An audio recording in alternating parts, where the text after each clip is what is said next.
नमस्कार दर्शकबिन, हजुरले हेर्दै हुनुहुन्छ पोल्ट्री नेपाल टिभी। म सन्तोष अधिकारी आज फेरि नयाँ भिडियोको साथ उपस्थित भएको छु। जस्तै हजुरहरूले साथीहरु थम्बनेलमा हेर्नुभयो, आजको विषय छ लोकल चल्ला होस् कि जुनसुकै चल्ला होस्, हामीले त्यसलाई ब्रुडिङ कसरी गर्ने, कसरी त्यसलाई हुर्काउने। सबभन्दा कुखुरा पालनमा सबभन्दा गाह्रो भनेको कुखुराको चल्ला जुन सानो एक दिने चल्ला हामीले ल्याइन्छ त्यसलाई हुर्काउनै गाह्रो हो। त्यसलाई हुर्काइसकेपछि खासै त्यति गाह्रो हुँदैन। त्यही भएर आजको भिडियोमा म हजुरहरूलाई कुखुराको चल्ला कसरी हुर्काउने, ब्रुडिङ कसरी गर्ने भन्ने सम्बन्धी भिडियो लिएर आएको छु। साथीहरु भिडियोलाई अन्तिमसम्म हेरिदिनु होला र हजुर मेरो च्यानलमा पहिलोचोटि आउनु भएको छ भने भिडियोको तल दिएको रातो सब्स्क्राइब बटनलाई क्लिक गरी साइडमा दिएको बेल आइकन दबाउन नबिर्सनु होला। यसले के हुन्छ कि मैले आउने समयमा हजुरहरूलाई अरु पनि पोल्ट्री सम्बन्धी बिजनेस सम्बन्धी भिडियो अपलोड गर्ने छु, जसको नोटिफिकेसन हजुरलाई सबैभन्दा पहिला पाइन्छ।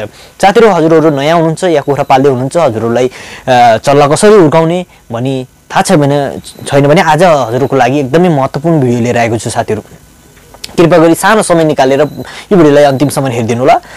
र साथीहरु एक दिनको चल्ला हामीले ल्याउनु भन्दा पहिले ब्रुडिङ रुम बनाउनु पर्ने हुन्छ, किनकि चल्लालाई जो छ राम्रो हामीले टेम्परेचर पुगाउनु पर्ने हुन्छ। पहिलो दिनको चल्लालाई हामीले 35 डिग्री सेल्सियस 35 डिग्री सेल्सियस हामीले जो छ टेम्परेचर मेन्टेन गर्न पर्ने हुन्छ चल्ला राख्ने रुममा। त्यही भएर हामीले पुरै खोरलाई त हामीले टेम्परेचर त्यति पुगाउन सकिन्न भनेर हामीले एउटा खोरको भित्र सानो पार्टिसन गरेर जति हाम्रो चल्लालाई एरिया जति चाहिन्छ त्यही अनुसार हजुरले पार्टिसन गर्नुपर्ने हुन्छ। पहिला हजुरले प्लास्टिकले या अरु पालहरुले जले पनि हजुरले बार्न सक्नुहुन्छ। बारिसी हजुरले अब टेम्परेचर हजुरको अब बारिसी पुगेको छैन भने त्यस भित्र अब टेम्परेचर मेन्टेन गर्नको लागि अब जाडो महिनामा त टेम्परेचर एकदम कम हुन्छ, गर्मी महिनामा दिउँसो पुगेको हुन्छ, अब साँझ पनि 35 डिग्री त हुँदैन, तर चल्लालाई अब 35 डिग्री चाहिरहेको छ, त्यो मेन्टेन हामीले गर्न पर्यो। त्यसको लागि बजारमा हजुरहरूले दाना भाँडा पसलहरुमा कुखुराहरुको जो यस्तै भाँडाहरु पाइन्छ या भेटनरीहरुमा हजुरले ग्यास हिटर पनि हुन्छ, एउटा ग्यास हिटरबाट पनि हामीले टेम्परेचर दिन सकिन्छ। र अर्को इलेक्ट्रिसिटीबाट हामीले बल्ब बालेर इलेक्ट्रिक हिटर बालेर पनि तिनीहरुले टेम्परेचर दिन सकिन्छ भने अर्को आउँछ भकारी। भकारी भन्नाले हामीले काठको धुलो बालेर त्यसरी पनि हामीले जो हुन्छ भकारीमा टेम्परेचर दिन सकिन्छ साथीहरु। र साथीहरु अब मैले भने ब्रुडिङ रुम बनाउनु, त्यसभित्र टेम्परेचर मेन्टेन गर्नुस्। चल्ला आउनु भन्दा पहिले खोरभित्र तपाईको 35 डिग्री सेल्सियस टेम्परेचर मेन्टेन भएको छ भने हजुरले त्यसमा चल्ला हाल्दा हुन्छ। हजुरको चल्ला आयो, आउनुबित्तिकै हामीले के गर्ने? आउनुबित्तिकै हामीले के गर्ने कि चल्लालाई खोरभित्र राख्नु भन्दा पहिला हामीले चल्लालाई ग्लुकोज पानी घोलेर त्यसको चोच जो हुन्छ डुबाउँदै हामीले चल्लालाई खोरभित्र राख्ने। र त्यसपछि त्यो ग्लुकोज पानी खाइसकेपछि चल्लाहरूलाई हामीले नर्मल एन्टिबायोटिक र ग्लुकोज जो हुन्छ मिसाएर पानीमा दिने, किनकि चल्लाहरू धेरै टाढाबाट आएको हुन सक्छन्, एकदम स्ट्रेसमा हुन्छन्। त्यो इलेक्ट्रोलाइट ग्लुकोज के हुन्छ कि तिनीहरूको शरीरमा इलेक्ट्रोलाइटको कमी भएको त्यसलाई पुरा गर्छ र तिनीहरू एक्टिभ हुन्छन्। र हामीले एक दिनदेखि लिएर 5 दिनसम्म चल्लालाई एक दिनदेखि लिएर 5 दिनसम्म हामीले नर्मल एन्टिबायोटिक, जसलाई अन्डा पचाउने पनि भनिन्छ, नर्मल एन्टिबायोटिक र ग्लुकोज हामीले जो छ 5 दिनसम्म दिने। नर्मल एन्टिबायोटिक जो अन्डा पचाउनेको के काम हुन्छ कि सानो चल्लाहरुमा रोग व्याधि नलागोस् र जो हुन्छ पाचन क्रिया जो अन्डा पचेको हुन्न त्यसलाई पचाउनुमा, भित्र जो हुन्छ रानो पचेको हुन्न त्यसलाई पचाउनुमा सहयोग गर्छ साथीहरु। हामीले 5 दिनसम्म नर्मल एन्टिबायोटिक चलाउने, त्यसपछि हामीले सादा पानी दिने। र चल्लाको पानीमा कतिपय ठाउँमा पानीहरु एकदमै राम्रो हुँदैन कुखुराहरुको लागि, मान्छेले खाने भन्दा राम्रो पानी जो छ हामीले कुखुराहरुलाई दिनुपर्ने हुन्छ। हजुरले पानी सफा गर्नको लागि हजुरले वाटर सेनिटाइजर युज गर्न सक्नुहुन्छ या फिल्टरहरु अरु केही युज गर्न सक्नुहुन्छ साथीहरु, किनकि पानी कुखुराहरुलाई मानिसले खानु भन्दा पनि राम्रो दिनुपर्छ। मान्छेले खाने एकदम सफा पानी हुनुपर्छ। जुनसुकै हजुरले इनारबाट पानी निकालेर डाइरेक्ट दिनु भने कुखुराहरुमा समस्या आउने गर्छन् साथीहरु। अब हामीले गाउँघरमा नालाको यताउताको पानी खायो भन्ने सोच्छौं भने, तर त्यो एक दुईटा कुखुरा हो, त्यो गाउँघरको प्रजाति अलगै हो। तर हामीले व्यावसायिक रूपमा पाल्दाखेरि त्यो गाउँघरको तरिकाले पाल्न मिल्दैन साथीहरु, किनकि व्यावसायिक रूपमा हामीले एकदमै क्वान्टिटीमा पालिरहेका हुन्छौं। त्यही भएर हामीले पानीको पनि एकदमै ध्यान दिनुपर्छ, एकदमै सफा पानी दिनुपर्ने हुन्छ। 5 दिनसम्म हामीले नर्मल एन्टिबायोटिक र ग्लुकोज चलायौं, त्यसपछि हामीले सादा पानी दिने र 7 दिनको दिनमा हामीले चल्लालाई भ्याक्सिन दिनुपर्ने हुन्छ रानीखेतको। र त्यसैगरी भ्याक्सिनहरुको पनि मैले भिडियोहरु बनाएको छु। 7 दिनमा, फेरि 14 दिनमा, फेरि 21 दिनमा, फेरि 28 दिनमा दिनुपर्ने हुन्छ चल्लाहरुलाई। र अब टेम्परेचरको कुरा गरौँ, आज चल्ला कसरी हुर्काउने भन्ने विषय छ। टेम्परेचरको कुरा गरौँ, पहिलो एक हप्ता हजुरले पहिलो दिन ल्याएको दिन हजुरको खोरमा 35 डिग्री सेल्सियस छ भने हजुरले एक एक गरी जो छ घटाउँदै जाने। दोस्रो हप्ता हजुरले 30 डिग्री सेल्सियस मेन्टेन गर्न पर्ने हुन्छ। 30 डिग्री सेल्सियस हजुरले मेन्टेन गर्नु भने दोस्रो हप्ता 7 दिन कट्दै यसरी तपाईले हुन्छ 30 डिग्री सेल्सियस मेन्टेन गर्न पर्छ। त्यसै गरी एक हप्तापछि हजुरले जो छ 25 डिग्री सेल्सियस हैन, त्यसपछि तेस्रो हप्तापछि जो हुन्छ या त वातावरण जो छ धेरै जाडो छ भने त हजुरले टेम्परेचर मेन्टेन गर्न पर्यो।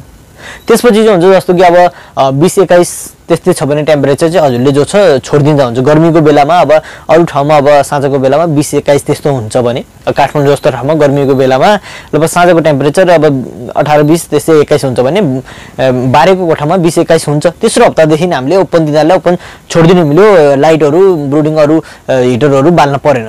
तर एकदमै जाडो छ भने चाहिँ हामीले 1 महिनासम्म चाहिँ हामीले जो छ यो कुखुराहरुलाई चल्लालाई टेम्परेचर मेन्टेन गर्न पर्ने हुन्छ साथीहरु। टेम्परेचर सबभन्दा मेन कुरा हो कुखुरा पालनमा चल्ला हुर्काउनुमा टेम्परेचर। हजुरले टेम्परेचर राम्ररी मेन्टेन गर्नुभयो भने चल्लाहरु निरोगी भएर हुर्किन्छन्।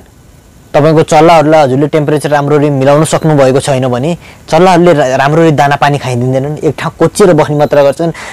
जति टेम्परेचर राम्रो पुग्यो चल्लाहरु एकदम फैलिएर बस्ने, दाना पानी खाइरहने, जति दाना पानी खाए त्यति छिटो बढे। र तपाईको चल्लाहरुले टेम्परेचर पुगेको छैन, दाना पानी राम्रो खान सकेका छैन, चल्लाहरु बढी पनि रहेका छैनन् र बढेको छैनन् भने तपाईको चल्लाहरु रोगी भइरहेका छन्। किन चिसो तिनीहरुको चल्लामा आँपमा चिसो लागिरहेको छ, त्यो चल्ला बढे पनि पछि गएर रोगी हुन्छ, राम्ररी ग्रोथ लिन सक्दैन। सानोमा त्यही भएर हामीले चल्ला हुर्काउँदाखेरि गल्ती गर्यौं भने चिसो लाग्यो भने त्यसको ग्रोथ राम्रो हुँदैन। त्यही भएर हामीले सोच्छौं कि हामीले चल्ला त राम्रो ल्याएको थियो तर ठुलो भएर यस्तो भइदियो भनेर हामीले कम्प्लेन पनि गरिन्छ। त्यही भएर साथीहरु मेन कुरा के छ कि चल्ला हुर्काउँदाखेरि हामीले राम्ररी हुर्काउन सक्यौं भने ठुलो भएर पनि त्यो राम्रो हुन्छ। चल्लामा नै हामीले राम्रो टेम्परेचर मिलाउन सकेनौं, राम्ररी हामीले दबाई पानी के खुवाउनु पर्ने हुन्छ त्यसैले खुवाउन सकेनौं, त्यो बढ्दै बढ्दैन। कोही ठुलो भएर पनि 4 महिना पाल्दाखेरि पनि 1 किलो, आधी किलो या धेरै ठुलो भने 1.5 किलो त्यस्तो भइन्छ साथीहरु। त्यही भएर हामीले टेम्परेचर राम्ररी मिलायौं, एक नासै जुन चल्लाहरु राखेको रुममा एक नासै हामीले टेम्परेचर मेन्टेन गर्यौं भने चल्लाहरु एकदमै राम्ररी हुर्किन्छन् साथीहरु। र मैले भने कि अब टेम्परेचरको लागि ग्यास हिटर, भकारी चुलो जस्तो कि हजुरले भिडियोमा हेर्न सक्नुहुन्छ, यो जो तीनटा हजुरले देख्नु भएको छ यो भकारी चुलो हो। यसमा काठको धुलोलाई यसमा भरिन्छ र आगो लगाएर यसको जो हुन्छ धुवा बाहिर आउटखोर बाहिर जाने सिस्टमले पाइप जो हुन्छ यसमा जोडान गरिएको हुन्छ र भित्र जो हुन्छ एकदमै बलेर जो हुन्छ त्यो टिन जो भकारी हुन्छ तातिन्छ, त्यसबाट जो तातो आएको हुन्छ रुमलाई टेम्परेचर मेन्टेन गर्छ। त्यसले चाहिँ हजुरले काठको धुलोबाट पनि यसरी नै टेम्परेचर मिलाउन सक्नुहुन्छ, नत्र हजुरले इलेक्ट्रिसिटी हिटर या रातो बल्बहरु जो हुन्छ 200 वाटको बल्ब 100 वाटको बल्बले पनि टेम्परेचर दिन सक्नुहुन्छ भने ग्यास हिटर पनि बजारहरुमा अवेलेबल छ। हामीले जस्तो सिलिन्डर ग्यास हुन्छ एलपीजी ग्यास, त्यही ग्यास सिलिन्डरबाट पनि हजुरले टेम्परेचर दिने ग्यास हिटर हुन्छ, त्यो युज गरेर पनि हजुरले कुखुराहरुलाई टेम्परेचर मेन्टेन गर्न सक्नुहुन्छ साथीहरु। र साथीहरु आजको भिडियो यति नै थियो कि चल्लाहरुलाई के कुराको ध्यान दिन पर्ने हुन्छ। अरु पनि मैले चल्ला हुर्काउन सम्बन्धी धेरै भिडियोहरु अपलोड गरेको छु, कतिपय साथीहरुले हेर्नु भएको पनि छ होला। जो मेरो च्यानलमा नयाँ साथीहरु हुन्छ उहाँले पनि अरु जो छ भिडियो हेर्न सक्नुहुन्छ मेरो च्यानलमा गएर। कुखुरा पालन सम्बन्धी मैले लगभग 1 दिनदेखि लिएर 150 दिनसम्म के गर्न पर्ने हुन्छ सबै लगभग मैले भिडियो सबै अपलोड गरेको छु। हजुर कुखुरा पालन गर्ने सोचमा हुनुहुन्छ या पाल्दै हुनुहुन्छ भने हजुरले मेरो यो च्यानलमा भिजिट गरी अरु भिडियोहरु पनि हेर्न सक्नुहुन्छ साथीहरु। र साथीहरु हजुरहरु पनि लोकल कुखुरा पाल्ने सोचमा हुनुहुन्छ र हजुरहरुलाई जानकारी छैन कसरी लोकल कुखुरा पाल्ने भनेर अड्किरहनु भएको छ भने हामीले हजुरहरुलाई लोकल कुखुरा पालन सम्बन्धी जानकारी, लोकल कुखुराको चल्ला, गिराजको चल्ला, टर्कीको चल्ला, कडकनाथको चल्ला सबै जो छ नेपालको जुनसुकै ठाउँमा हामीले अहिले जो छ अवेलेबल गराइरहेका छौं। जो साथै नयाँ किसान साथीहरु हुन्छ उहाँहरुलाई कुखुरा कसरी पाल्ने, कसरी त्यसलाई दाना पानी गर्ने, कसरी भ्याक्सिनेसन गर्ने भनेर सम्पूर्ण जानकारी चल्लाको साथै सम्पूर्ण जानकारी गराइरहेका छौं। हजुरहरु पनि चाहनुहुन्छ एउटा कुखुरा पालेर सफल किसान बन्ने भनी सोचमा हुनुहुन्छ भने आउनुहोस् हामीसित मिलेर चल्ला लिनुहोस्, जानकारी लिनुहोस्, सबै मिलेर गर्नुहोस्। त्यसपछि बजार व्यवस्थापन कसरी गर्ने हैन, त्यसलाई भिटामिन हरेक चीज हुन्छ किन कुखुरा पालनमा एक चीजले एउटा जानकारी लिएर हुँदैन, सबै थरी हामीले गर्न पर्ने हुन्छ। त्यो सबै जानकारी जो छ हामीले हजुरहरुलाई समय-समयमा गराउने छौं।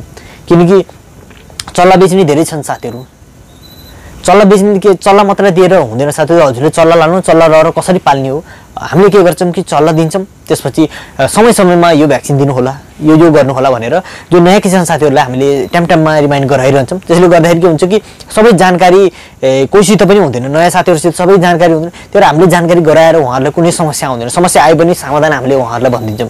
त्यही भएर उहाँहरूलाई कुखुरा पालनमा घाटा हुँदैन। र कतिपय साथीहरू चल्ला मात्र लानुहुन्छ, कुखुरा पालन सम्बन्धी थाहा हुन्न, चल्ला हुर्काउँदैमा कतिपय मर्छन्, कतिपय ठुलो भएर पनि मर्ने गर्छन्, भ्याक्सिन नदिएर दबाई पानी राम्रो नगरेर मर्ने गर्छन्। त्यसको कारण धेरै जो हुन्छ कुखुरा पालन किसानहरू घाटामा हुनुहुन्छ। र कतिपय साथीहरू बजार व्यवस्थापन गर्न नसकेर पनि घाटा हुनुहुन्छ। त्यही भएर हामीले बजार व्यवस्थापनको जिम्मा लिएका हुन्छौँ। कुनै कुनै ठाउँमा बजार व्यवस्थापन गर्न नसकेको खण्डमा हामीले पनि बजार व्यवस्थापन गरिदिएका छौँ। त्यसको कारण चाहिँ धेरै किसान साथीहरू हामीसित जुड्नु भएको छ र हजुर पनि जुड्न चाहनुहुन्छ भने भिडियोको तल दिएको नम्बरमा हजुरले सम्पर्क गरी जो छ नेपालको जुनसुकै ठाउँबाट पनि हजुरले चल्लाको साथै कुखुरा पालन सम्बन्धी सम्पूर्ण जो छ सुविधा लिन सक्नुहुन्छ। र साथीहरू आजको लागि यति नै, फेरि भेटौँला अर्को भिडियोको साथ। धन्यवाद।